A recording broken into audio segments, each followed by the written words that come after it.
we are having an open call for casting as well. So that's something people should be on the lookout for, and like stay tuned to my socials, because we want everyone to submit. So we're looking in Hollywood, we're looking like in Nigeria, we're really casting a broad net to bring the team together to bring this entire franchise to life. Hello film freaks, welcome back to the channel.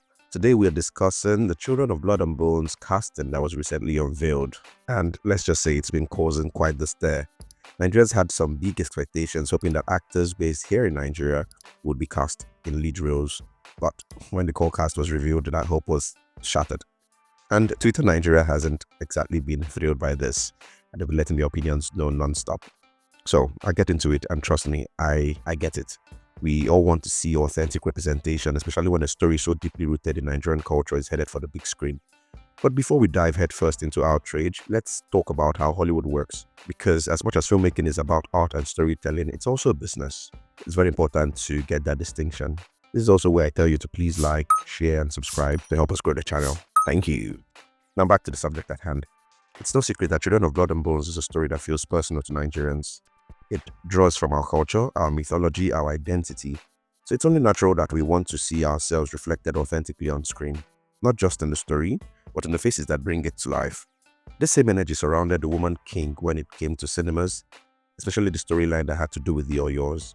We had Jimmy Odukoya somewhere there, but we hope to see more of our own and a more authentic portrayal of the story.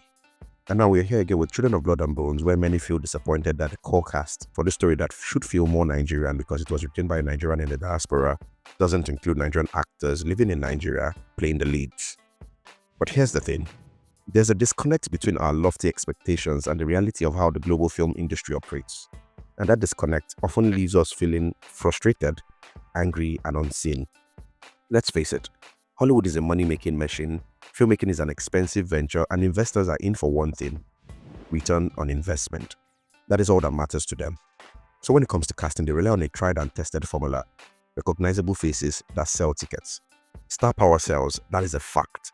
That's why you see the same familiar names headlining international projects, even when there's an opportunity to cast fresh, undiscovered talent. It's not about rejecting authenticity, it's about minimizing financial risk. It wasn't too long ago that projects like Black Panther, The Woman King, or even the Hunger Games trilogy were seen as massive risks. A black-led movie, a female-led blockbuster, people thought these ideas were destined to flop. Now, these projects have started to rewrite the narrative. But let's be honest, the change is still fragile. For every Black Panther that smashes box office records, there are 3 other untested projects that fail to resonate with global audiences. And until this new narrative becomes the standard, Hollywood will always lean on the safe bet: recognizable names with international appeal. Now, I know the disappointment is real, but it's worth acknowledging a small silver lining. 2 actors of Nigerian descent landed significant roles in the core cast for Children of Blood and Bones: Damson Idris, who will be playing Prince Inan, and Tosin Cole, who will be playing Zayn. Now, while these actors aren't based in Nigeria, their presence in such prominent roles reflect a growing recognition of Nigerian talent on the global stage. It's a step forward, even if it's not the giant leap we hoped. But these guys are Nigerians as much as they are played recognizable faces in recognizable projects.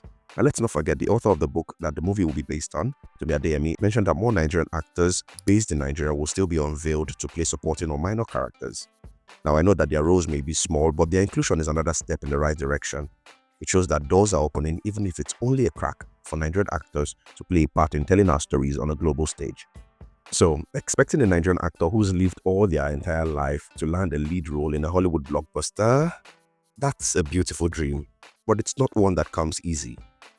It is not impossible, but it is not going to happen overnight. That is a fact. For that kind of casting to become a reality, we need a seismic shift in the way the global industry operates.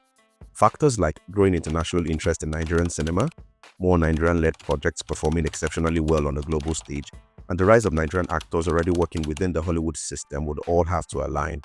Now, we have some of these things already clicking, but for every step forward we take that it seems we take 2 steps or 3 steps backward is not helping the case. An example is the whole thing about Netflix reducing the amount of investment they have in the Nigerian movie system. That doesn't help in our case. I know this might sting, but we also need to take a moment to reflect. The reactions across the Nigerian side of X, formerly known as Twitter, are another snapshot of how we often perceive things through a bubble. I'll explain. Most of the time, we focus on what we want and what we feel we are entitled to without fully considering how things work. To change a system, you must first understand how it works. The film industry, especially Hollywood, is a beast of its own, one driven by market dynamics, business logics, and decades of entrenched practices. Understanding this doesn't mean we'll stop advocating for change.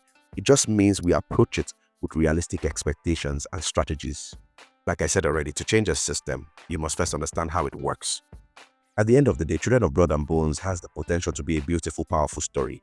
And while it may not reflect the casting dream a lot of us hoped for, it's still a step in bringing African narratives to the forefront of global cinema.